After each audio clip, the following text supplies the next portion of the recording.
Early this month, the Pew Research Center released its 2026 Spring Global Attitude Survey, a massive 37-country poll asking respondents what they think about other countries across the world. As always, there was lots of interesting stuff in there, but perhaps the most eye-catching finding was that for the first time in recent history, respondents had a more favourable view of China than the US. This is a remarkable reversal and a symptom of the ongoing collapse in America's so-called soft power. So in this video, we're going to try and figure out why America's global appeal is declining, and ask whether it actually matters.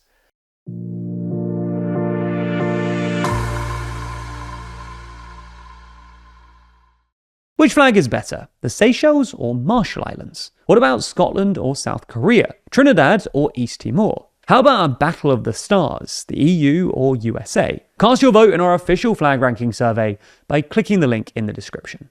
So let's start by diving into that Pew survey we mentioned. The first thing to say is that the reversal in US-China favorability isn't exclusively about America becoming less popular. It's also because China itself has become more popular. If we take a look at the median of all 37 countries polled, China has a net positive global image, with 51% expressing a favourable opinion and 39% an unfavourable one. If we break this down geographically, China has a pretty positive image in South America, Africa, and Southeast Asia, with the notable exception of India. While China has a more mixed image in the so-called West, and a generally negative image in East Asia and Israel. More generally though, poorer countries tend to have more positive views of China than richer ones do. This trend apparently holds within Europe too, with the richest countries in the poll, namely Sweden, Germany and the Netherlands, being less pro-China than the rest. But even in richer countries, views of China have generally rebounded from their pandemic lows. Conversely, global opinion towards America has diminished markedly.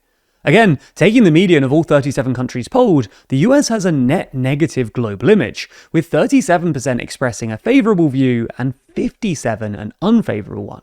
Favourable views have declined significantly in literally every country where data from last year is readily available, with the interesting exception of Mexico. As a consequence of all of this, in many countries, the US-China favourability gap has reversed in the past couple of years, including countries that aren't particularly keen on China. Germany, for instance, is one of the more China-skeptic countries in Europe, with just 33% of respondents saying they have a positive image of China. But even fewer Germans, just 27%, say that they have a positive view of America at the moment. Remarkably, just 9 out of the 37 countries in the survey, namely Brazil, Ghana, Hungary, Poland, the Philippines, South Korea, India, Japan, and Israel, now say that they have more favourable views of the US than China. So why is this?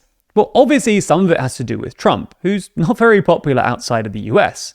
Again, going by the median of all countries polled on this question, only 23% of respondents have confidence in Trump, well down compared to last year or Joe Biden, and the lowest of all world leaders polled, apart from Israeli Prime Minister Benjamin Netanyahu. Perhaps unsurprisingly, Trump has seen the steepest declines in confidence among high-income countries, especially those in Europe. But interestingly, this includes declines among hard-right voters in those countries. However, it's not just Trump. More generally, there's been a sharp and widespread decline in the percentage of people saying that the US are a reliable partner or contributing to global peace and stability. Today, the rest of the world is more likely to see China as a reliable partner, as contributing to global peace and stability abroad, and as taking other countries' interests into account. Conversely, they see China as less likely than the US to interfere with other countries' internal politics.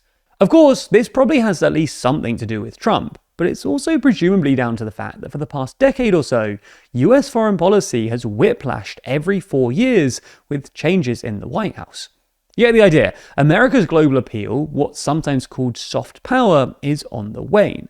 But if he's watching this video, at this point, Trump might say, who cares? After all, Trump has basically spent the past decade or so arguing that an over-reliance on soft power and an unwillingness to really exercise hard power has led America to being constantly ripped off by other countries.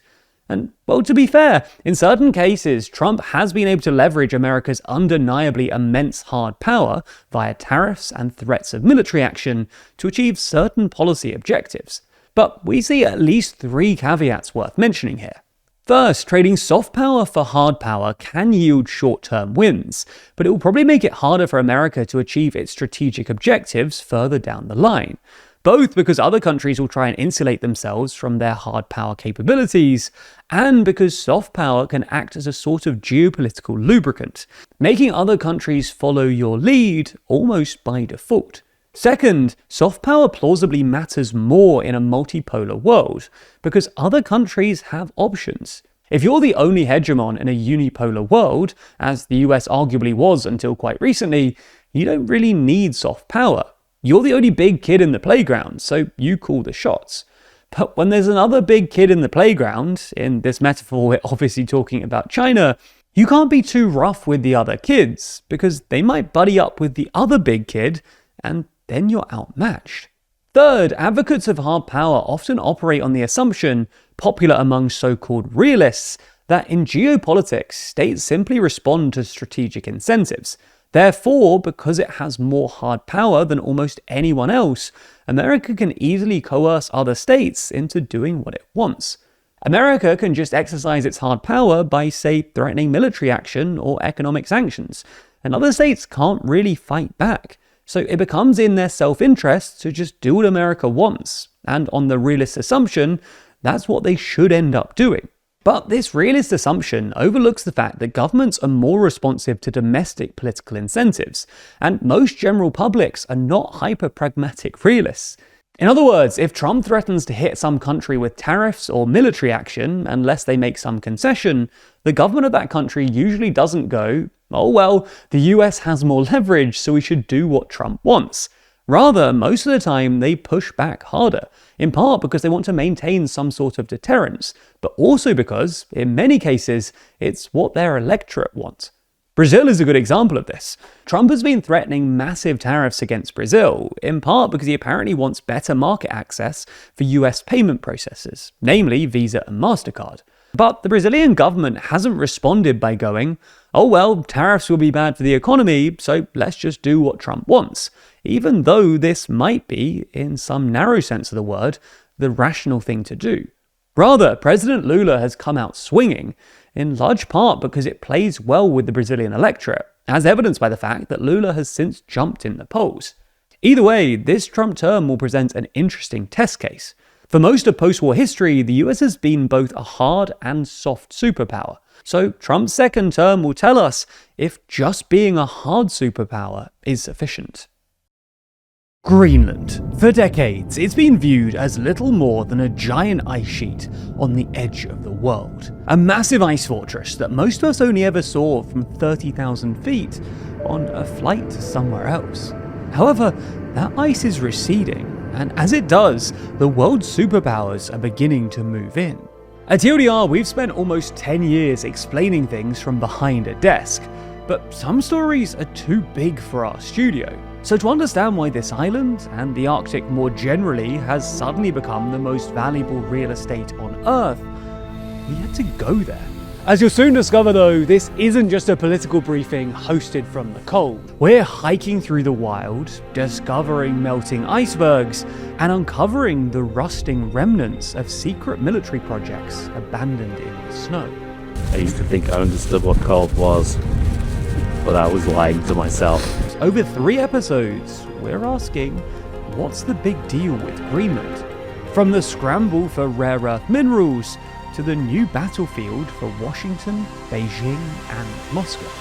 We're camping out in the glaciers that are changing our climate, and discovering the country caught in the middle of this global tug of war. This is funny to you, Jet. It will be funny to you in the future. Hello. Hello, deep there. Jesus Christ. That's the whale. Right wheel. Rather appropriately for the world's largest island, this is the biggest project we've ever taken on. A documentary about the beauty, power, and future of our planet. Coming this summer exclusively to TLDR Party members. If you're not a TLDR Party member already, you can sign up right now. Members not only get access to 2 long documentaries like this one, but they also get access to the audio versions of every article in our magazine Too Long, each narrated by the writers of those articles, allowing you to listen along to it all. You also get access to our behind-the-scenes podcast, The Bullpen, access to our extra podcasts, The Last Move and The Last Word, our brand new news quiz, plus our brand new UK politics podcast, Andemonium. Becoming a member costs £3.99 a month, but for the very best deal, you should grab the Too Long and TLDR Party bundle. That way you get both our quarterly magazine Too Long, as well as access to all of the benefits of TLDR Party, for a very discounted rate. Plus, if you use code Greenland, we'll give you an extra £4 off your first bundle payment, making it basically the same price as a standalone subscription. Find out more and support the channel at toolong.news/party.